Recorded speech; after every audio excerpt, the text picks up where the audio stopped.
Hello everyone. Today's webinar is the fundamentals of electrical power measurements. I'm Bill Gatheridge. I'll be your presenter today. I'm working as a consultant with Yokogawa. One of the things that Yokogawa likes to do, of course, we provide the hardware for electrical measurements, electrical power measurements.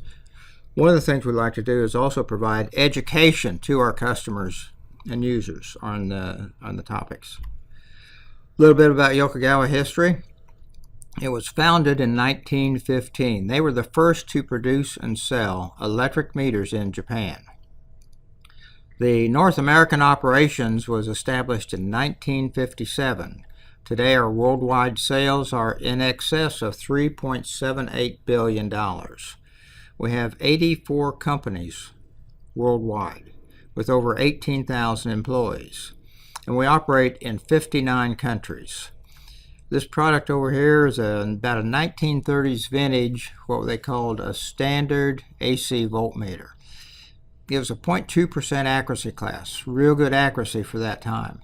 This was a moving coil, so it had a moving coil inside. It has a pointer that you read your measurement from, and it has a mirrored scale. If you look at that, there's a mirrored scale out there, so you can get very accurate measurements. One of the things I like is the fine craftsmanship that went into the case, this fine wood case part of the instrument. A lot of difference between that and our present instrumentation, like this WT3000E. It's the world's highest accuracy precision power analyzer. This is our headquarters where we're coming from in Newnan, Georgia.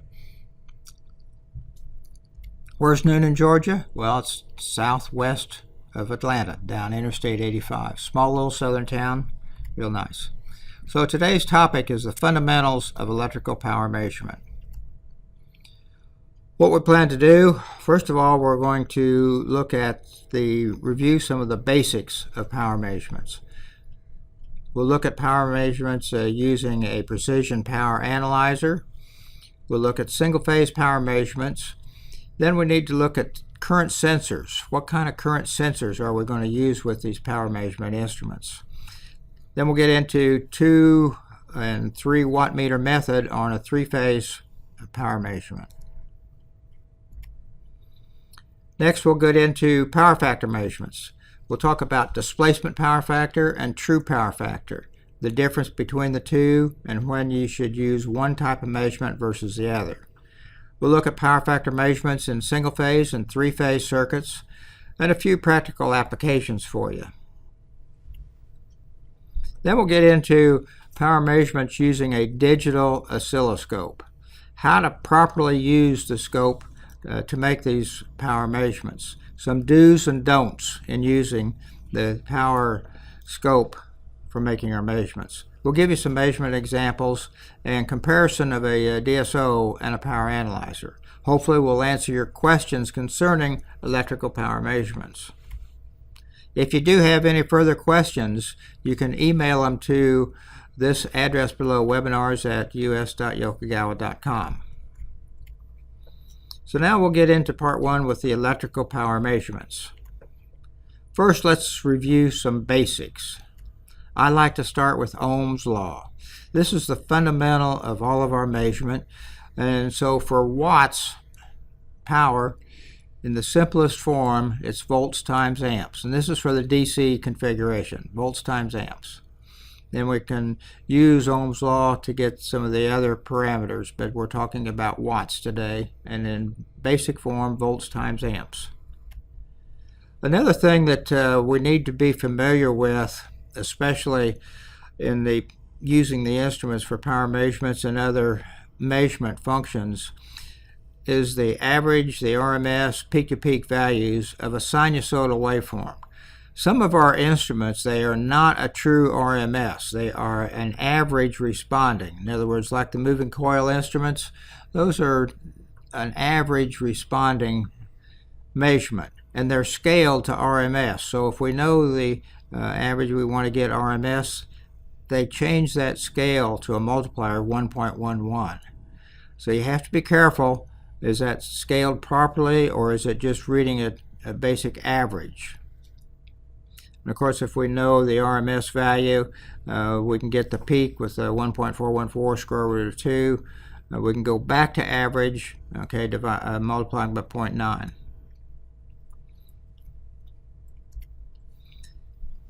This is the sine wave. It comes off of our calibrator. And here we set the power analyzer to show RMS. And this is the top cursor at 120 volts. This is the mean value scaled to RMS. Okay. F1 is the actual average value at 108. Okay, so 108 volts was the average. And then I got my peak value at almost 170 volts. So let's get into our electrical power measurements. First of all, what's a watt? Well, it's a unit of power equal to 1 joule of energy per second. So a little simpler format. DC, right from Ohm's law, it's watts power equals the volts times the amps. DC volts times the DC amps. Now if we have an AC source, then my wattage or power is the voltage times the current times the power factor. Now you'll note I say power factor, not cosine of theta. A lot of our schooling would just say volts times amps times cosine of theta. That's okay if you always have a sine wave, but a lot of times we do not always have the sine wave, so we should say power factor. And we'll talk about this a little bit more when we get into the power factor section of the webinar. So our AC power measurement, typically referred to as active power, symbol P. So P is the RMS voltage times the RMS current times the power factor in the units of watts. This can also be referred to as true power or real power.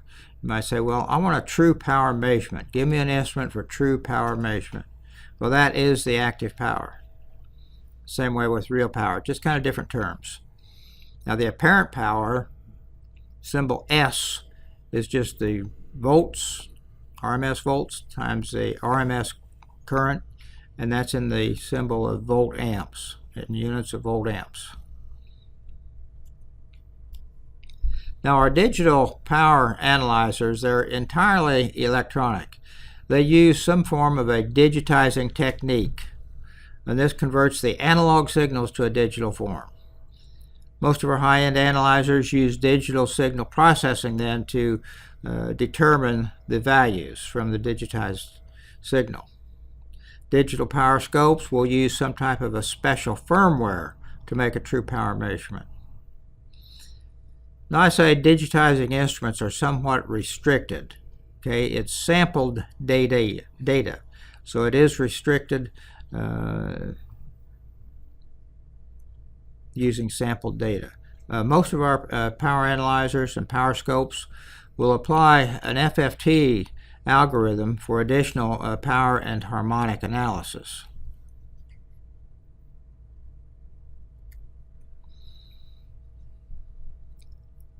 So our instruments, our digital power analyzers and our digital power scopes, will use the following method to get the power. In other words, we digitize, get the instantaneous voltage times the instantaneous current. We multiply those instantaneous values together, accumulate them, and integrate them over some time period. So it's the instantaneous voltage is multiplied by the instantaneous current and then integrated over a time period. Here's a sample waveform. The yellow waveform at the top, almost a sine wave, is our voltage waveform. We have some distortion on this green waveform, which is the current. So our RMS voltage then, measured at 118.67 volts. The RMS current, the green waveform, is 0.6376. Then our power is 73.07 watts. Our S, which is the VA, was 75.67. Here's our power factor. We use the symbol lambda. So the power factor was 0.9657 on this waveform. So if we take volts times amps times power factor, we should get 73.07 as our wattage. We run almost a 60 hertz waveform, and we're showing a function here, total harmonic distortion on the current, ITHD.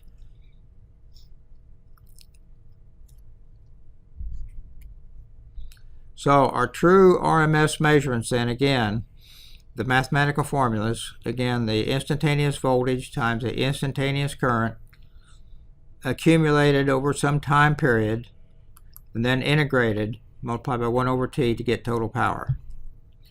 We know the RMS root mean squared of voltage and current, so it's the root mean squared of the digitized voltage accumulated, integrated over time, and take square root of it. Same way with voltage, same way with current. Now these provide a true power and a true RMS measurement on any type of a waveform.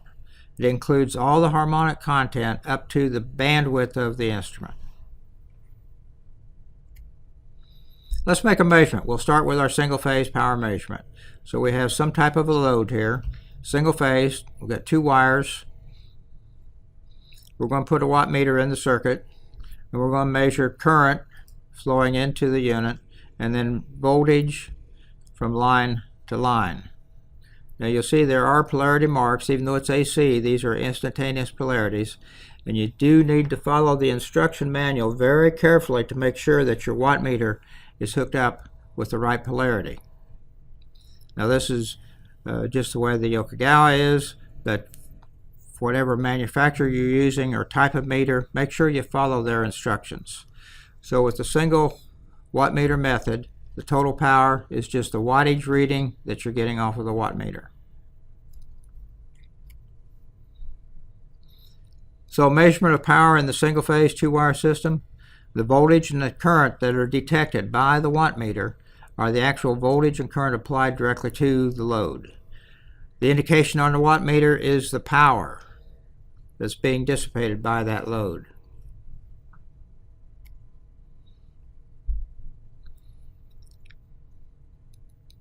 Here's some measurements using one of our power analyzers. We had a voltage, the yellow, green is the current. We had an RMS voltage of 120.02. Had about 1 amp, a little over 1 amp RMS. The total power was measured at 96.02 watts. Here's lambda, the power factor, 0.7998. Now you can multiply that, volts times amps times the power factor, and you should come up with a 96.02.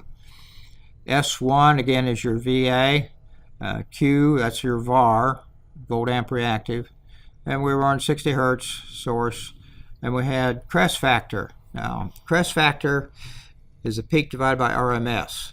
So for sine wave, it's 1.420 square root of 2 actually for a pure sine wave. And so this is the crest factor of the current right here. And this is important sometimes to make sure you don't have too high of a peak that's going to cause problems with some of your electrical components.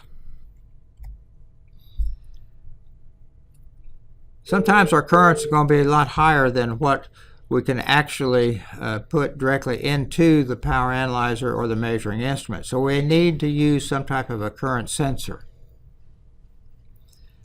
We have a lot of different current sensors available. We can help you with those. One of them here is a nice AEMC. They make a nice selection of clamp-on current transformers. These are in the 0.3 to 0.5% accuracy class for AC. For DC, they use a Hall effect sensor, and we lose some of the accuracy, so that's between 1.5 and 3% for an AC-DC type. Scope probes, this is one of the Yokogawa scope probes. They're nice, they're small, they can get into tight places. Again, these are typically type of probes in the 1 to 2% error. These are some of the Yokogawa instrument transformers, high accuracy, pretty good frequency response up to about 3,000 hertz. These are 2 of the current transformers. You got the window for high currents, like 1,500 amps, sometimes a little bit higher. You can make connections right on the top. These two terminals are the output over here, 5 amp output. And these are some of the lower currents from about 10 amps to 100 amps. This is a voltage transformer here. This is a very unique system. It's a Yokogawa LEM CT system. It's an active type, has a power supply signal conditioning unit, has very high accuracy and very high frequency, and so makes for a very good measurement system for your high accuracy measurements. Pearson Electronics, if you're into the lighting, we use a lot of Pearson CTs. They have a good high frequency response, about a 1% accuracy. For DC measurements, we'll use a shunt. These are Wattmeter shunts. We can resell these for you. And they got some of these in the 0.1 to 0.33% accuracy class.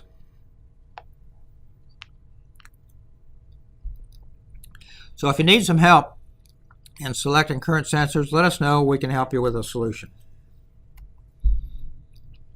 Here's some selection considerations that you need to think about. First of all, of course, is accuracy. This is usually specified on the nameplate as the CT turns ratio accuracy. Phase shift is also very important. Is a 1 or 2 degree phase shift acceptable? Sometimes it might be, sometimes it's too much. As an example, cosine of 2 degrees is 0.9994. That acts as like a power factor phase shift multiplier. Of course, frequency range is very important. If we're looking at DC to line frequency with a sine wave, typically we can get by with a DC shunt. If you have some other type of frequency and you want to use a shunt, you need to talk with the manufacturer and see how their product lines up. For DC and AC measurements, there's a Hall effect type of a CT, or maybe an active type CT like the LEM unit. A regular instrument transformer typically operates from about 30 hertz and higher, and there's a lot of different types of instrument CTs available. Of course, instrument compatibility. What kind of an output does the CT have, and will it match up to the power analyzer or the product that you're measuring with? Some of them have a millivolt per amp output, maybe a milliamp per amp, or just a regular 5 amp output is very typical for a current transformer. Another important thing is the impedance, or what we call load or burden, that the CT is going to put on the instrument.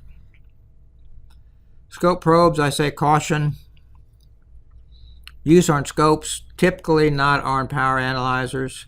These scope probes are designed for the front end of a scope, the amplifier characteristics, and so a lot of times those will not match up with the input impedances and things like that of your power analyzer. So check the specs or check with us very carefully. Another important thing, of course, is the size, physical requirements. Do I have room to get this into the device that we're measuring? So sometimes we like to use a small CT, a small clamp on, or maybe a donut type where you feed the wire through. The other important thing, of course, is the distance from the load to the instrument. Now here's a word of caution. Never open circuit the secondary side of a current transformer while it is energized. This can cause serious damage to the CT, could be harmful to the equipment and the operators. Going back to Ohm's law, E, voltage, is equal to I, the current, times the resistance. Well, the resistance goes to infinity, okay? The voltage internally is going to go the same way. And so this internal voltage that's generated inside can cause a magnetic saturation of the core, winding damage, other type of damage. It can actually destroy the CT. So with the current applied, do not open circuit the secondary of your CT. Now with the clamp-on type CTs, those are different because they're protected internally to do that. Okay, let's look at a single phase 3-wire power measurement. This would be typically like what we might have in our home on our electric ranges, our 220, electric dryers, things like that. So it's a single phase 3-wire connection. You have a line 1, a line 2, and you have a neutral. So we're going to put a wattmeter in each line. We're going to measure the current in each line, and we're going to measure the voltage from line to neutral. And again, very important to follow the polarity connections on your power meter as the manual indicates. Now the total power then is just going to be the sum of the 2 wattmeter readings. Very simple. We read the wattage here, and add it to this one, and that's going to be your total power. So single phase 3-wire might also have the name you've heard as split phase. The voltage and the currents detected by the wattmeters are the actual voltage and current that are applied directly to the load. Each wattmeter reads the power that's being delivered by that line. And so the total power is the algebraic sum of the 2 indicators.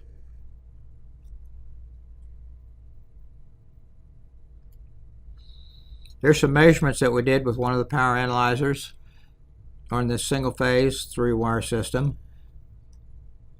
Okay, we had 111.86, 111.44 is our 2 line voltages.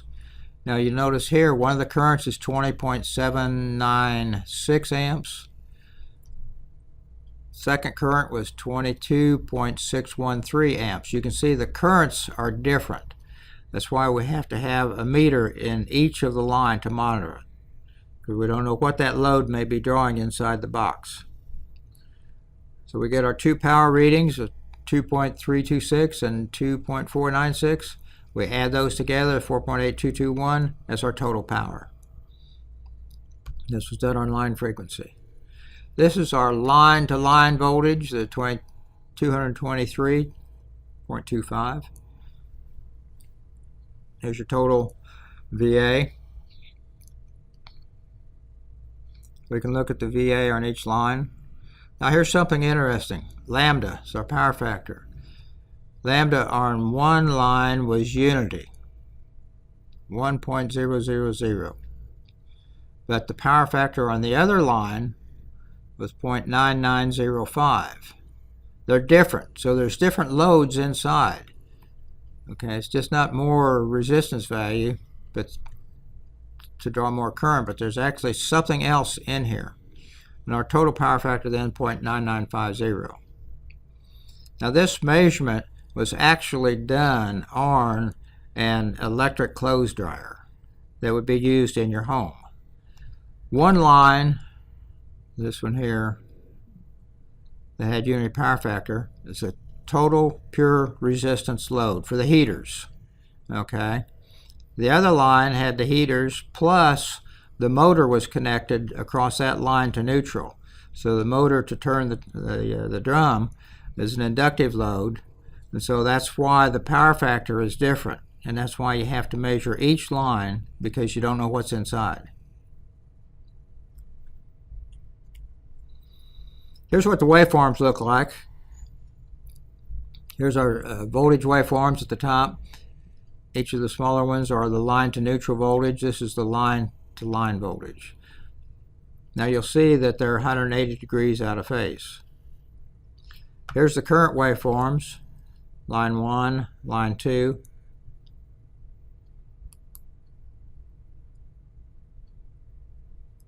And you'll see that this waveform, being negative, goes with this negative voltage, so the two negatives make a positive power.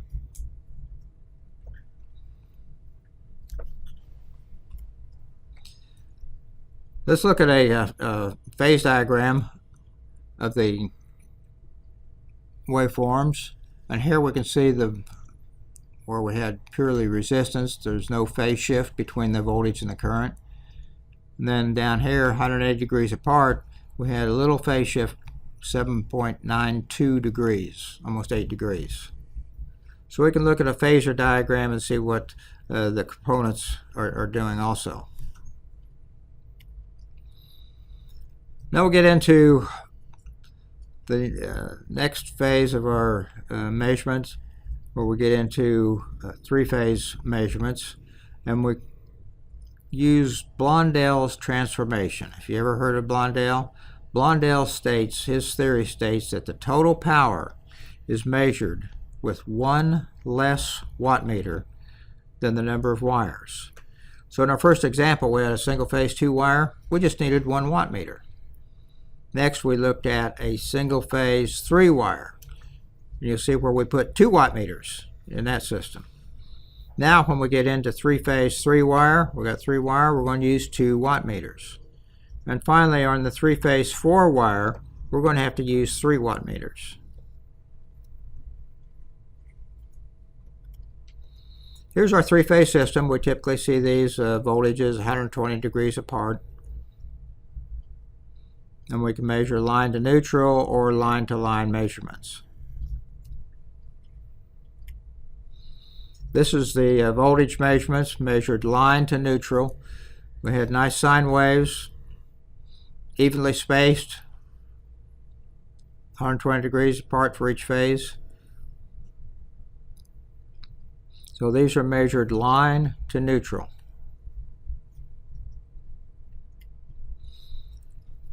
We'll look at a three-phase 4-wire system first. It's a little easier. So we have some type of a load, has our 3 phases, and we have a neutral. So some of the typical voltages that you may have heard of in a line to neutral would be 120 volts. Line to line would be our 208, or the higher voltage, line to neutral 277, and the line to line would be the 480 volts. Here's the relationship between those. The voltage line to line. Okay, so the voltage line to line is equal to the square root of 3 times the voltage line to neutral.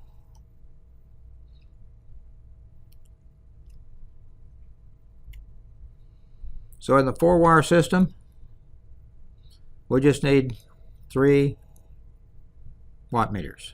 We're going to put a wattmeter in each phase. Be careful with your polarities again.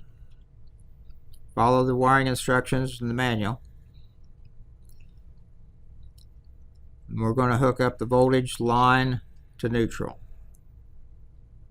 Measure phase current and line to neutral voltage. Total power then is going to be the sum of the readings on each one of those wattmeters. So for a 3-phase 4-wire system, the 3 meters use the 4th wire, the neutral, as the common voltage reference. And each meter indicates the true phase power. And the total power is just the sum of the 3 phases, the algebraic sum of the 3. And basically, it's like 3 single-phase measurements. So a 4-wire system is pretty simple. If we look at the actual measurements with our power meter, here we're looking at a pretty balanced load, 2207, 22.21, 22.09. We add those up, get our total of 66.37. So we can see the phase power. Here we can see the phase power factor, lambda, and it's pretty well balanced. And we can see the 3-phase currents, okay, 0.36.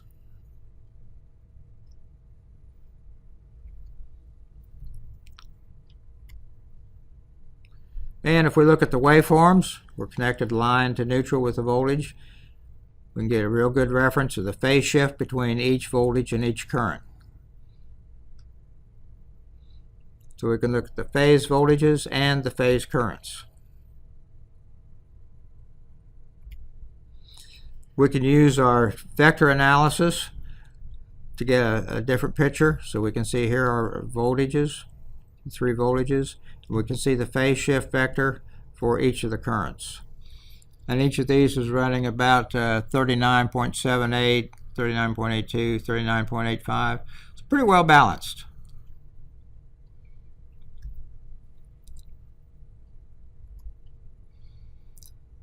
Now let's look at the three-phase, three-wire system, probably more common in our electrical measurements. So we got a load, it's got 3 wires, okay, got our 3 phases, and the only thing we can do is measure voltages line to line.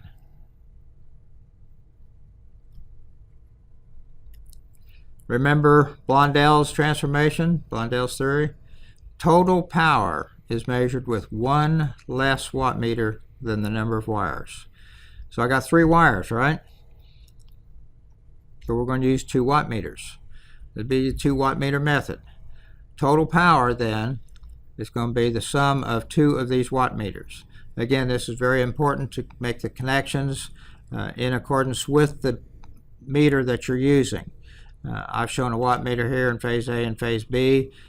Different meter might be hooked up a little bit different, but it's still using 2 wattmeters. We measure the series current, following polarities very carefully, and then we measure voltage line to line. And we just take out this 3rd wattmeter because right now we don't need it to measure total power. In the 3-phase, 3-wire system, we can measure the phase currents with each of the meters. But the voltage measurements are not phase voltages, they are line to line. Remember, they're different in amplitude. So the indication on each one of these meters is not phase power. And I say this configuration is very non-intuitive, okay? It's not straightforward. So you have to think about what we're telling you here and think about the theory behind it.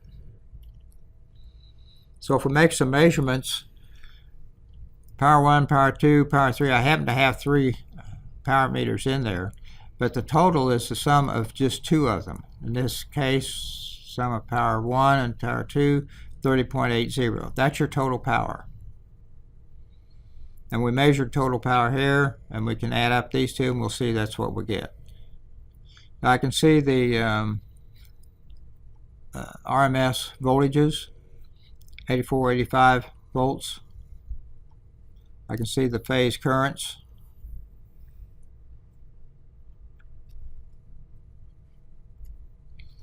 Now, the 2 wattmeter method can cause less confusion, okay, because you're not expecting phase measurements. We just told you you can't get the phase measurements with a 2 wattmeter.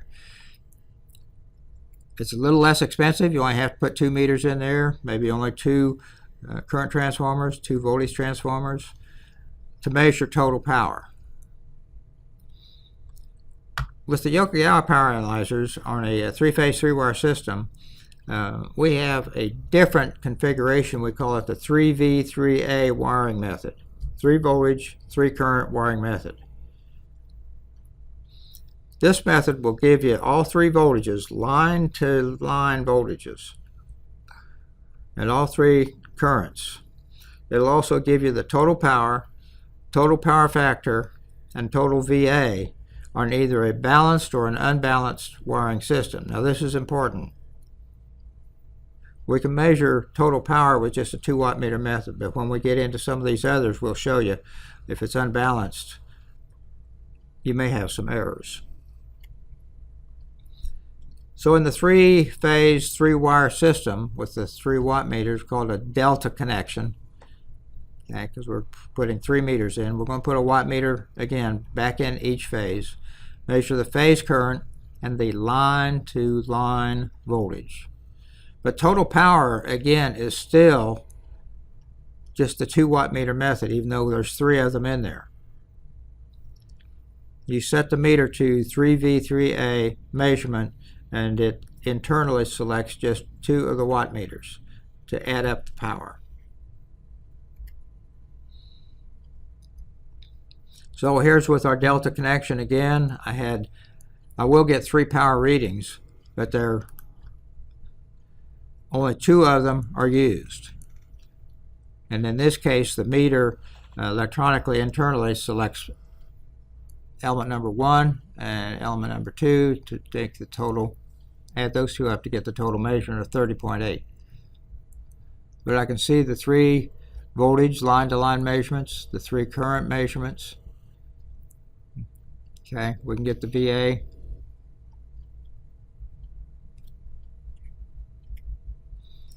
Here's what the waveforms look like in this delta connection. These are line-to-line voltages, okay? Measured line to line.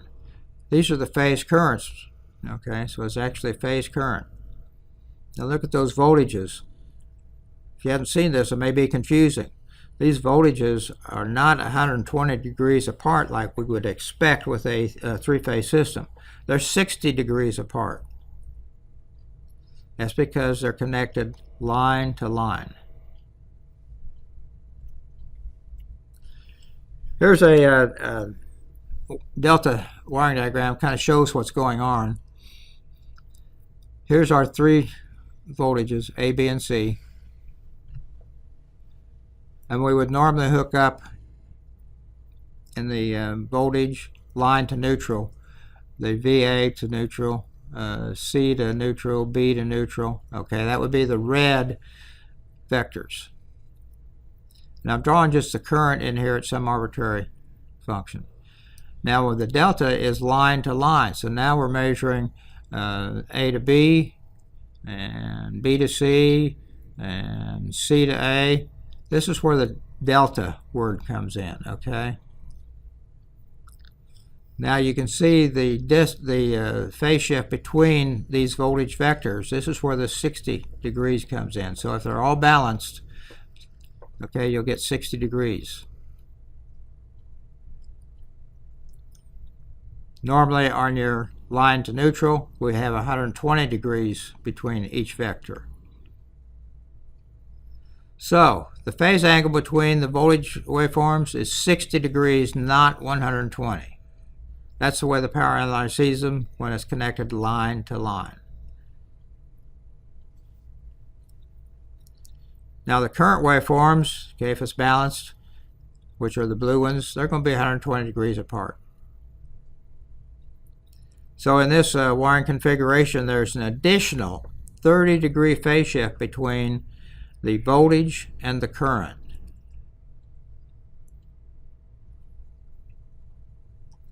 And so we kind of try to represent this down here when we take the delta apart.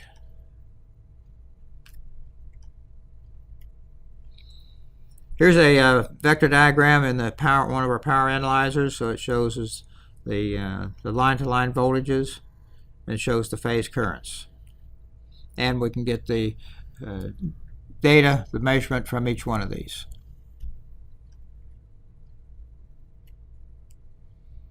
And again, here's our line-to-line voltage. Remember, they're typically 60 degrees apart, not 120.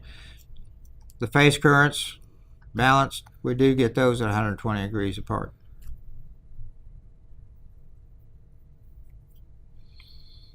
Some of our power meters have a function which is what we call a delta measurement mode, where we can hook them up in a line-to-line voltage. So we're measuring line-to-line voltage, 135 volts in this case, and we calculate the line to neutral voltage. In this case, it's 78 volts. With this, we can actually calculate the phase power. Okay, remember, we could not get phase power. Now we've got phase power as a calculation. This is done internally in the instrument. So 6.8 watts on each phase. This adds up to 20.49. Now, over here is where we made the three-phase, three-wire measurement, 2 Wattmeter method, and we had exactly the same thing, 20.49. So your device is going to draw the same amount of power regardless of how we measure it, either as a three-phase 3-wire or as a three-phase 4-wire. And this is a nice function in one of the power analyzers to be able to do that on a 3-wire system, to calculate that phase power and check the line to neutral phase voltage. If we just hook up our three-phase, hook up our device, measure it with a three-phase 3-wire or as a three-phase 4-wire. Okay, it's the same device. We just hook it up and read it differently. Here we got 95 volts as our line-to-line voltage and our line-to-neutral voltage of 55.2. We can check that, one of our calculations here. The line-to-neutral voltage of 55.20, we did this one right here, times square root of 3 gives me 95.60. So our math works out pretty good. So if we measure it three-phase 3-wire 2 wattmeter method, I got total power 40.87. If I hooked it up as a three-phase 4-wire where I had a neutral off of the device, I had 40.89, basically the same. And the power factor at 0.8258, 0.8259, that's within a digit of our display. So they're the same, regardless of how you measure the power, either as a three-phase 3-wire or as a three-phase 4-wire. It's the same device, it has to draw the same power. We had a question before we go into the next section, and Sam will cover this question for us. Thank you, Bill. The question is, we are testing various single-phase loads. Sometimes we get a negative power reading on the Yokogawa power analyzer. The value seems to be correct, just a negative reading. What is causing this? And the answer is, more than likely, this is a wiring error. There is a polarity reversal somewhere in one of the voltage or current connections. It is very important that the power analyzer be wired exactly as shown in the Yokogawa instruction manual. Make sure the plus, minus, and ground connections are connected properly. It is easy to sometimes get the current or voltage connected in the wrong signal source.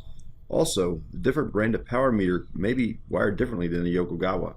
So make sure all power meters are wired exactly as shown in their manufacturer's manuals.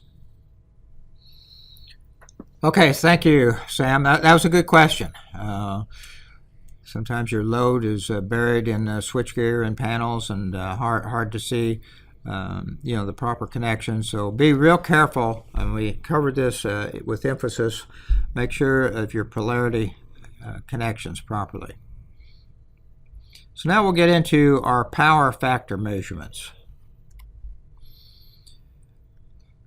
So here's a couple of our guys looking at a distribution line, and they're saying if power factor is the cosine of the angle between voltage and current, then how do we measure power factor on a three-phase circuit? In most of our electrical courses in school, we talk about power factor as a cosine of the angle. Well, their question, they don't understand, how am I going to make that measurement on a three-phase circuit? Most of our circuits consist of some type of a resistance, inductive, and a capacitive component, either in some kind of a series or parallel combination. I just drew them for this example in a parallel combination. So, current will lag the voltage in an inductive type of circuit. So this is an inductive load, and the current is lagging the voltage. So the current is the green, and it's lagging in time the yellow, which is the voltage. In this example, the angle was measured at 44.77 degrees, and it's shown right here, 44.77. In our numerical display, we use the G for lag and D for lead, the last letter of the word. Anyhow, we got 44.77 degrees. We take cosine of that. We got 0.70994, and that's what we had here, 0.70995 within a digit. Now, with a capacitive load, the current will lead the voltage. So now my current is leading by 45.09 degrees. If you take cosine of 45.09 degrees, I get 0.70599, and just a little bit difference here, 0.706, okay? So anyhow, that's how we can check your power factor with your phase angle. Some real-world examples. Example of say an AC inductive load with a motor. Here the current is lagging the voltage. Okay, so the current is lagging in time with the voltage, the yellow waveform. Here's a capacitive load on a compact fluorescent lamp where the current is leading the voltage. So the current is actually ahead of the peak of the voltage.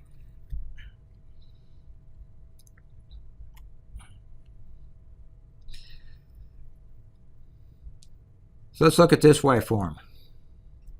If power factor is a cosine of the angle, then where is the zero crossing between these two waveforms to make that measurement? How do we accurately measure that angle on these two? Everybody's going to tell me something different. Somebody might try to tell me, well, let's use the peak. Well, where's the actual peak?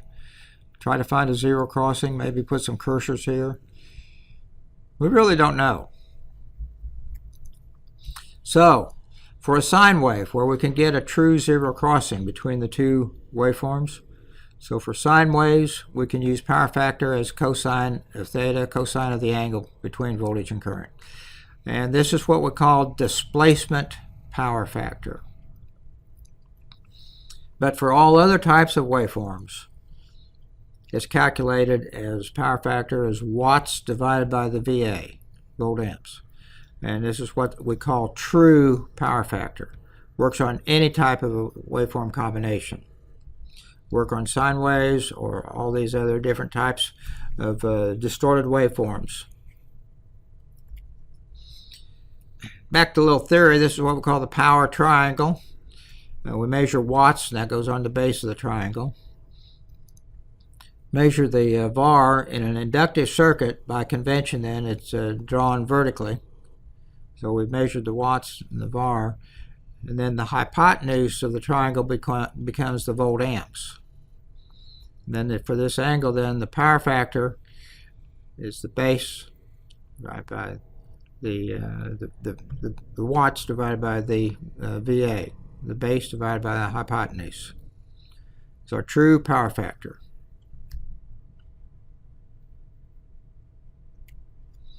Let's make a measurement.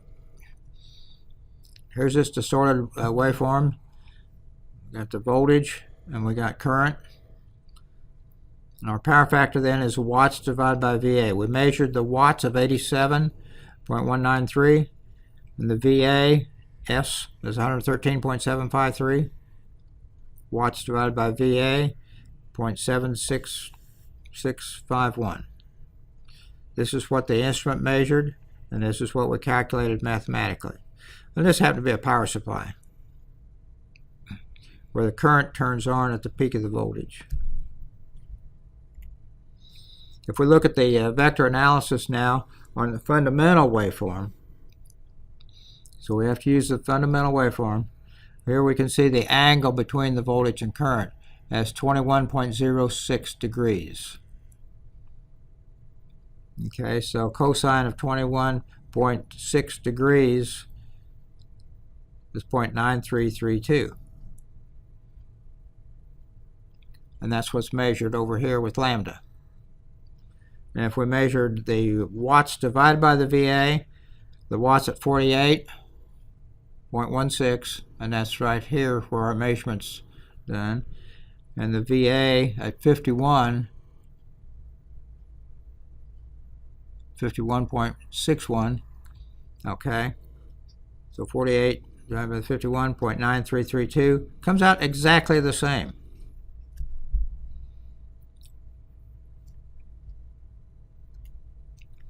So power factor on a three-phase system now. Let's look at a three-phase four-wire system first. Remember, the total power is the total watts divided by the total VA. So our total wattage was the sum of the 3 wattmeters. And the total VA is just the sum of the 3 VAs. So that's pretty straightforward, pretty simple. Now in this three-phase, three-wire system with a 2 wattmeter method, okay, we only have 2 wattmeters, wattmeter 1 and wattmeter 2. And we're going to divide that by the 2 VA readings, so it's a VA1 plus VA2, and we multiply this by 3 divided by 2 to take the square root because it's a line-to-line measurement. Okay, so that's our 2 VAs and our 2 watts. What happens if the load is unbalanced? Say the phase currents are different.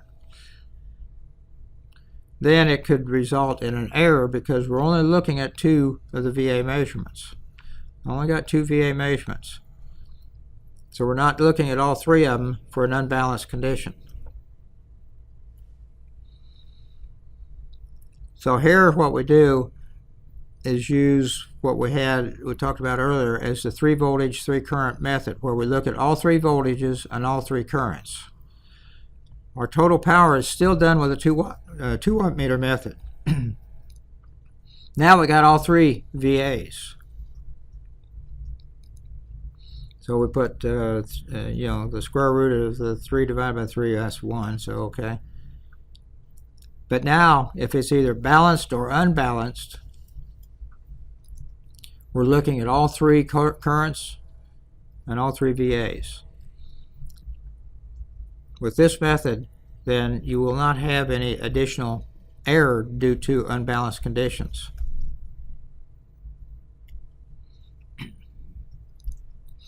Here's an example of a 3V3A method where we had the 2 powers, P1, P2, 15 and 33.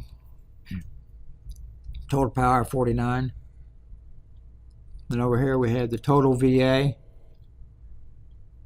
Here at 93. So the watts divided by the VA. And we're using all 3 of the VAs, 0.53155. So if you have an unbalanced condition, using that 3V3A method is the best way to go. We'll show you some applications, but before, I think we got time for one more question. Yes, Bill, we do. We are testing the power output of our AC generators, the voltage and current in our sine waves. Which is the best method for measuring the power factor, displacement power factor or true power factor? The answer is, if you have pure sine waves, no distortion on either waveform, then either method will give you the same power factor. However, you must be very careful that the load connected to your generator does not cause any distortion on the voltage and or current waveform. If there is any chance of this happening, then you should use the true power factor method. Okay, another good question. Thank you, Sam. Let's look at some of our applications that we may get into. Standby power, Energy Star, and some of you may have run into some of these IEC standards, IEC 62301 testing.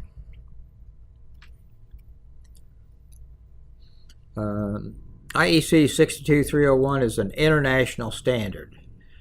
Has to do with household electrical appliances and the measurement of standby power of these appliances. It's a hardware and a software measurement solution. So like I said, IEC 62301 has become an international standard. It specifies methods of measurement.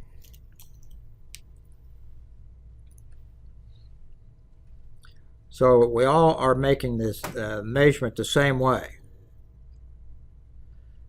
So the objective of this standard is to provide a standard method of test to determine the power consumption of a range of appliances and equipment in the standby mode.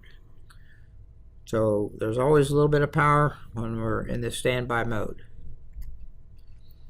This standard references about 25 different household electrical appliances. Now these could be things like a dishwasher, small handheld appliances, TVs, okay, all your different household electrical appliances. And these standards define the various test parameters such as THD, total harmonic distortion, so we have to measure harmonic analysis, and as well as the power of the product. Now, this is nice because in the US and North America, the Energy Star, which we've used for a long time, is typically used for the testing limits in the IEC 62301 measurement. Here's an example of a measurement of a standby with a pulse power mode, okay?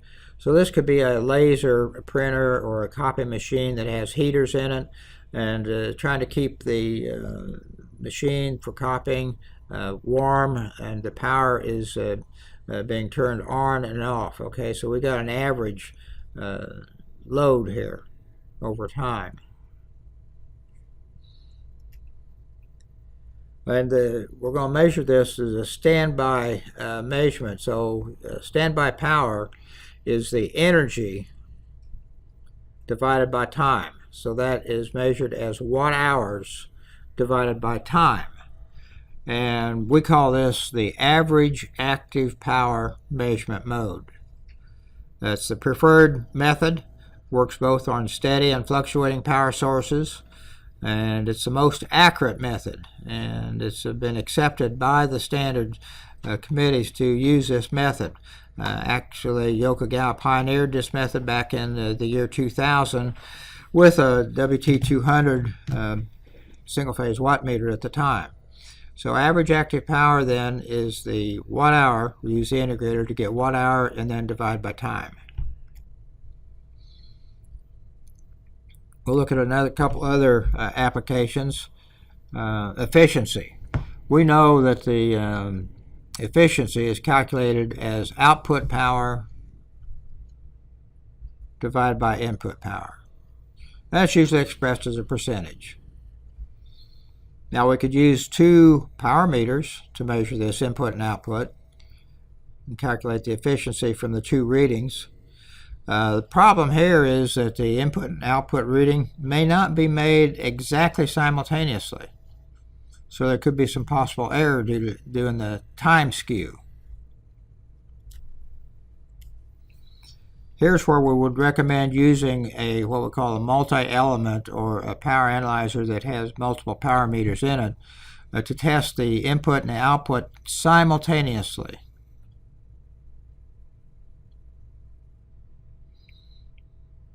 So we calculate these in a single power meter with multiple inputs, and that eliminates any time skew of our measurement. This is a setup example of an efficiency measurement in one of the Yokogawa power analyzers, where we take the output power divided by the input power. And in this case, we have a three-phase output and a single-phase input. So many different combinations of your efficiency calculation. And you can write those equations right inside in this setup menu. Here we could look at the efficiency and the power loss.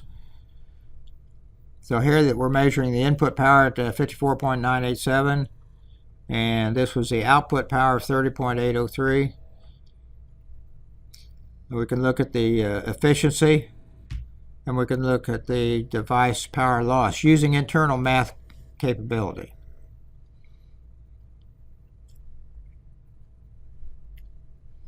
Here's a startup analysis of a device on a particular power analyzer that's capable of doing that. Here was the voltage, and here's where we turned the current on, and we got a spike, and you also we can see that spike on the voltage. And then this is about 2 cycles, the device is up and running at full speed. And this was on a motor startup.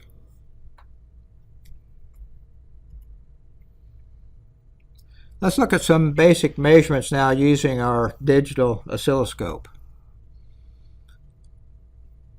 Why do we use a digital oscilloscope for these measurements? Well, it's what I say, we have a comfort level using an oscilloscope. All right, we all have scopes. We've used them. We know how to use them. and we like to use them for everything, so we have that comfort level. You got dedicated probes. They're small, good for probing into small places.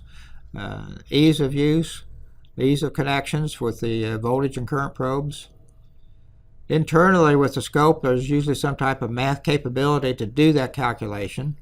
The scope we know has a good high frequency bandwidth usually. We get a waveform display and a numerical analysis, and we can have sometimes a math function for harmonic analysis. So it's just that comfort level we have with the scope. We try to use it for everything. So when we're using a scope, AC power, you have to be careful. It's not just connecting a voltage probe to channel 1 and a current probe to channel 2, then using the internal math to multiply those two together. What's that give you? That gives you VA, not watts. Remember, the active power is the voltage, RMS voltage, times the RMS current, times the power factor. Active power or true power. The apparent power was just the RMS voltage times the RMS current, VA.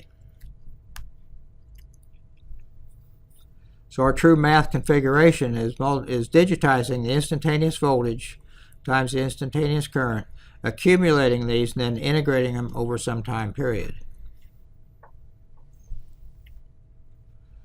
Let's compare the power analyzer with the DSO. With the power analyzers, typically right now we're usually from DC to 2 megahertz. We know our scopes go way up in bandwidth from DC, 500 megahertz. For power, we might say DC to 50 megahertz because bandwidth of the probes, but very high bandwidth. The accuracy of a power analyzer, generally in the 0.1 to 0.01%. Okay.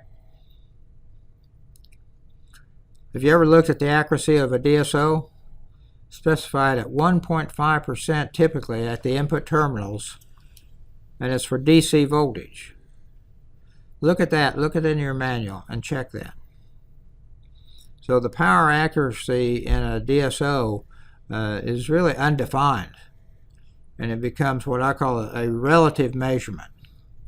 With the power analyzer, we can give you calibrated, traceable measurements back to global standards, NIST, ISO, so we can give you actual traceable calibration standards. We know that it's 0.01% of whatever voltage and frequency that you may be measuring. With the power analyzer, the ranges, we can get some high voltage ranges directly and some fairly high currents directly without using probes or current transformers. With the DSO, we do use probes. They're handy to use. They're small, easy to probe in tight places. Some of them good for high frequency, small currents. But again, remember, it's an undefined or relative measurement.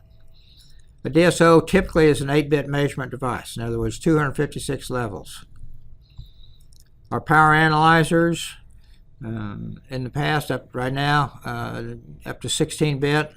New technology probably be going higher in the future, but 16-bit gave us 65,536 levels. So a lot more levels of calculation of measurement for your vertical measurement.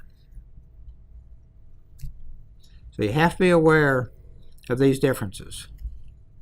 With the DSO, to use it as a power analyzer, we use a current clamp and typically a differential voltage. Now with these probes, we can have what we call a different signal path, and there can be a time delay between these two. And if we look at those time delays, we'll have a skew here. Let's look at this. So there's a skew in time as we open this up between voltage and current on a pulse input. This can cause additional errors. And we need to use what we call a D-skew calibration. And so we have a device, a box, we can hook up the current probe and the voltage probes, and it puts out a pulse, and then we can adjust that pulse in time to eliminate that time delay, that skew. So after the adjustment, we zoom in on this. You can see there's no time delay. Typical measurements, generally board level power measurements. I say board level, right down to the components. Look at switching power losses, the device power consumption, okay, the actual integrated circuit or device that's on the board. We can look at noise levels, okay, switching noise levels. We can look at harmonics. It's easy to look at the harmonics. We can get a waveform display and analysis right from our scope.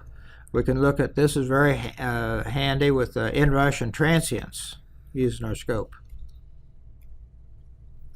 So here's a power supply measurement with a power analyzer. Okay, so I had my voltage and I had my current on this power supply, and I'm getting 97.54 watts and 0.619 as my power factor. Let's look at the same thing, same power supply with this DSO measurement. So we had our voltage, we had our current. This shows a waveform for the pulse power. So we get the pulse power with the pulse current. And down here it's a little harder to read, but we can get the RMS current and the power down here at 96 watts. We get the frequency, the power factor. Okay. So we can get the data just a little different format. If we compare these in a table with a power analyzer, okay, 118.28 versus 117.27, there's a volt difference. You say, well, that may not be a whole lot, but again, depends on what you're trying to do. The power factor measurements, 0.619 against 0.617. The power measurement itself, 97.54, so we're getting a true power measurement. Here, something's wrong, we're not getting it all at 96.49. So just a quick comparison on a power supply measurement with the differences between the two instruments. So what you're going to need if you want to use a scope for the power measurement, well, start with a digital oscilloscope. Make sure it has the power analysis option, okay? And you'll probably need a differential probe with a probe power. Current probes, so you'll need some type of a current probe. You may need, depending on what you're measuring, some other high voltage probes if your differential probe won't work.